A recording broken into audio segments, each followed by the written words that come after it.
We've gotten initial information on the kits for the 3 new characters coming in patch 6.0, and their kits sound very exciting, but we're all wondering how good they actually are.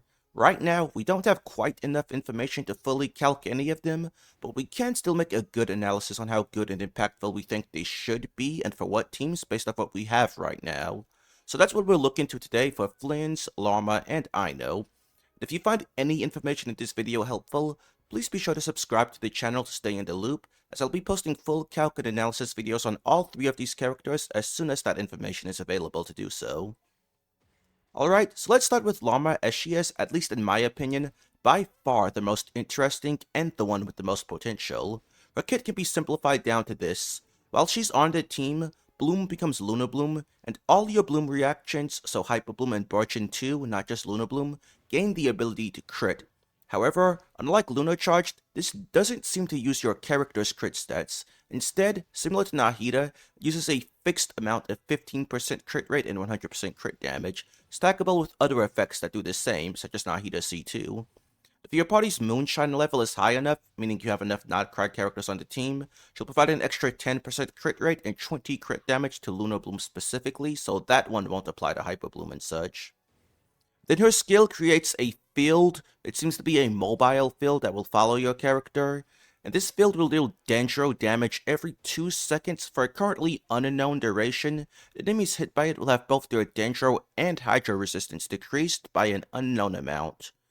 And then her burst gives her a bunch of a special type of stack called Pelheim. These are consumed upon any party member dealing Bloom-based damage, including Hyper Bloom and Burgeon, and that reaction damage instance will be increased based on Lauma's own elemental mastery. So you can kind of think of this somewhat similar to like Shenhe Quills, but for Bloom reaction damage instead. So basically, Lauma is an off-field Dendro applier that provides presumably large buffs to Bloom, Hyper Bloom, and Burgeon. How good she will be depends on the size of her buffs and how long her Dendro application lasts, but assuming the numbers are good, I'm expecting her to be massive for several teams, which we'll now take a look at. Neuvillette, if you remember when he first came out, some people used to say his best team is Hyper Bloom and he's balanced around applying Hydro, while others would laugh and get mad at these claims. Well, I think with Lauma, the best team for him unironically does become Hyper Bloom. Hear me out. The team would be Neuvillette, Farina, Innefa, Lauma. Using Neuvillette and Farina together is a double Hydro card, so this Hydro application should be great for creating a high amount of Blooms, of which Innefa will be able to do very high Hyper Bloom damage, while still doing a ton of damage of her own, since with double Hydro you'll still be getting plenty of Lunar Shock uptime despite the Dendro. And then Lauma, she herself isn't just giving you Hyper Blooms, she's also providing Res Shred to both Dendro and Hydro, so Neuvillette and Farina's personal damage is benefiting, and this should mostly make up for the damage lost by not having Kazuha and Shalonen. Plus with 2 Krai characters, Neuvillette can use the new DPS set for a damage increase as well. So with all that considered, I can't think of any logical way for Lauma not to be a really good Neuvillette buff.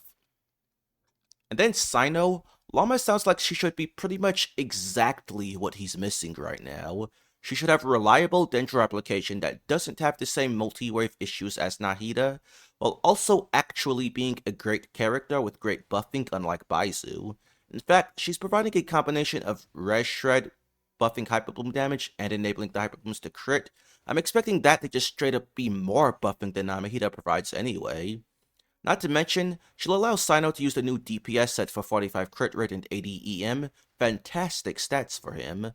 So with all of that considered, I'm expecting Sino's new premium team to be Sino, Innefa, Xingqiu, or Aino, and Lauma. You'll more than likely really want Xingqiu as the Hydro because his uptime and fast Hydro application result in the most Hyper Blooms, and should result in more lunar-charged uptime.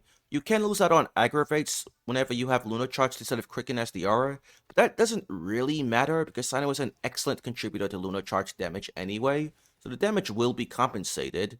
And with how much Lauma should be buffing Hyper Bloom damage by, you value having more of these Hyper Blooms far more than more Quicken uptime. Also, Sethos is basically a 4-star ranged Sino with less damage but also less fill time, so if this is good for Sino, you can expect it to be good for him as well.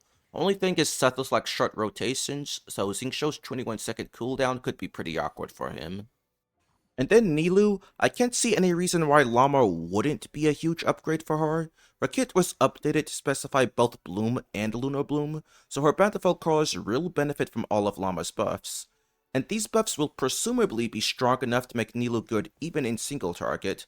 Now, I'm by no means an expert TC on Nilu, but what I'm imagining the team for her would be is Nilu, Llama, Kokomi, or Barbara, and Aino, with Llama on field to drive and apply Dendro, and the Hydros owning the bloom damage. My main concern with this would be the self-bloom damage. The more damage you deal with bloom, the more damage you'll take as well. These blooms are going to be hitting super hard, so I'm not quite sure if Kokomi is going to be sufficient healing, but we'll definitely try to look more into this and provide an update. And now I'll hide them. In my most recent Innefa video, I mentioned using him with Innefa, Yelan, and Auroran as his likely new best team in 5.8, but it's seeming like his Dendro application is too fast, even solo Dendro, that has to use Sync Show while also doing a 2 mirror combo instead of 3 to slow his application down. So if you do double Dendro with Llama, you can pretty much kiss Innefa and Luna Shock goodbye, it just won't work, you're always gonna have a Dendro aura. But it's possible. I think Alhaitham will absolutely still want Llama regardless, likely using Kuki for Stain and Hyperbloom damage, and then Aino as the Hydro so that he can use the DPS set and be buffed by the support set. To me, that sounds more valuable than what Nahida and Fruna do in his current team, and I do think that would be better than the other option of Sync Show, Roran, and Innefa.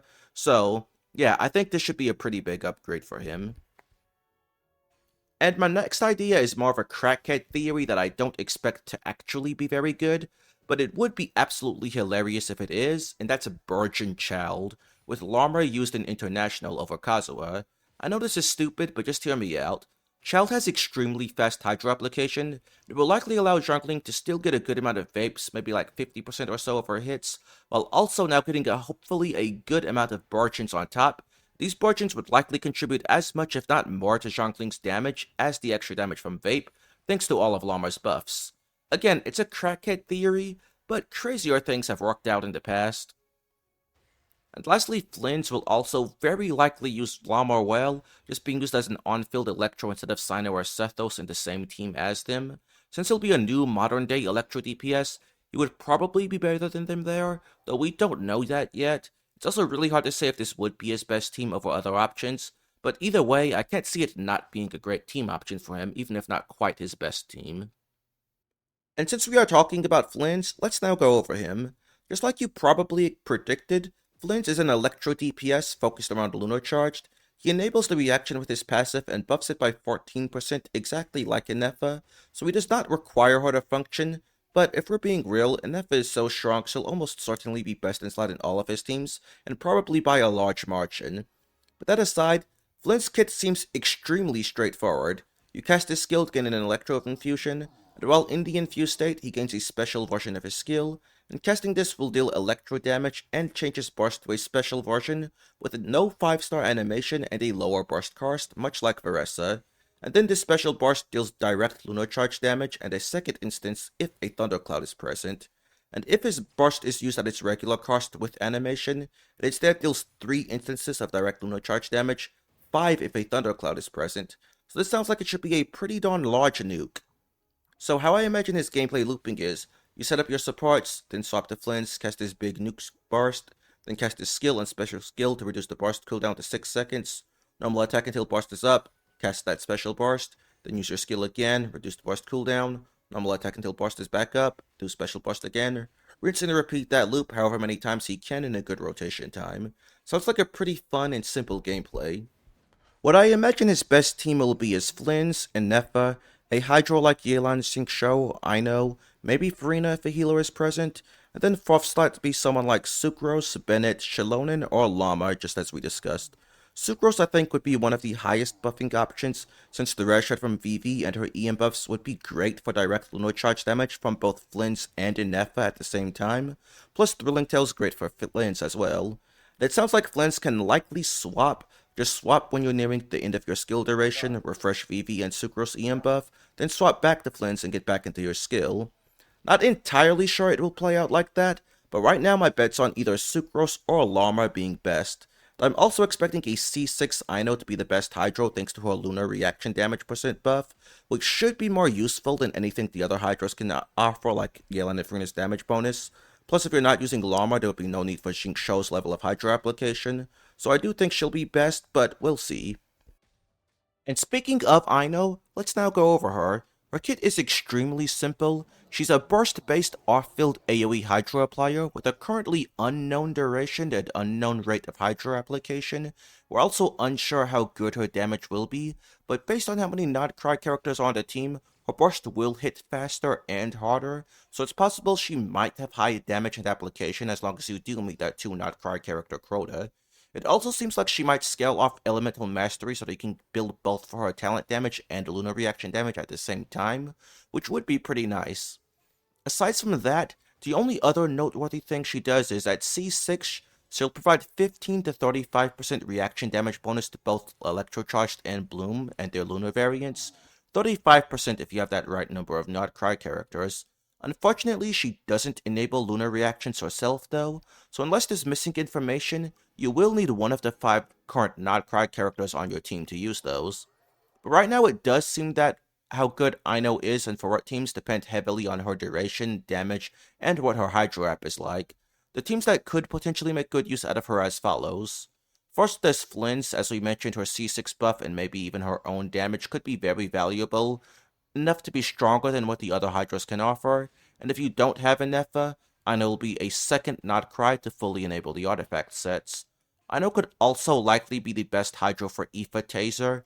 Freena and Yelan don't really do much there since pretty much only her and Auroran use the damage bonus on that team, so the lunar-charged buff might just be better. Pyro DPS and Overvape teams with Anefa should also really benefit from Aino as a Hydro applier, allowing them to have 2 Krai units to use the DPS set.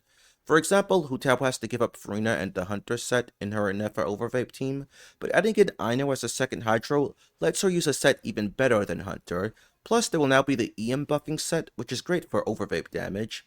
In particular with Overvape, something interesting could be using Aino and Anefa instead of Freena and Yansan with Chaska as a way to free up those two for other teams, like freeing up Freena for Skark and Yansan for Kanich, Veressa, or Mavrika, so that could be some great account value even if it's not quite stronger than Freena plus Yansan. Another Overvape thing is, she'd be another Hydro option that Linny can use instead of Freena. Freena is enough Hydro application for Linny to vape and she'll almost certainly be more damage, but perhaps Aino's application will be faster and make it easier to reliably vape all your damage, since that can be a bit tricky if you're not careful with your timing. Plus, freeing up Freena is once again just a really nice thing, since you might want her with someone else like Skirk or Nouvellette. And then she could also possibly be good for Quick Bloom and Hyper Bloom teams, as we mentioned. For Sino, I do have a hard time imagining her being better than Xingqiu, especially if her duration isn't longer than his. Plus, Sino will already have 2 Krai units between Anefa and Lauma, but as mentioned, Alhaitham Quickbloom should greatly appreciate Aino as a second Krai alongside Lauma to get the full EM buff from the support set, as well as let Alhaitham himself use the DPS set, which should be much better than Gilded Dreams on him. And yeah, those are my first impressions. To summarize, Flins is very likely going to be a very strong Electro DPS, able to abuse direct lunar charge damage to ignore enemy defense. Hard to say exactly how strong we can expect him to be without more details, but I can't imagine him being any lower than Veressa tier. Lauma should have a huge meta impact on a good few select teams like Sino, Alhaitham, and Nilo, and even Nouvellette, almost certainly turning his best team into Hyperbloom unironically. I personally expect her to be one of the most impactful characters in all of the 6.x era. And then Aino, she's got potential. Kinda hoped she would have more buffing than just that reaction damage bonus buff. It's also disappointing that that buff requires her to be C6, but she has great potential if her duration, application, and damage are good, which it sounds like they might be, but we'll see. But I'm curious to know your impression on these units so far, so let me know in the comments down below. Also feel free to join my Discord where you can communicate with me and my community directly, link in pinned comment and description. And don't forget to like and subscribe if you found this video helpful. Thanks and goodbye.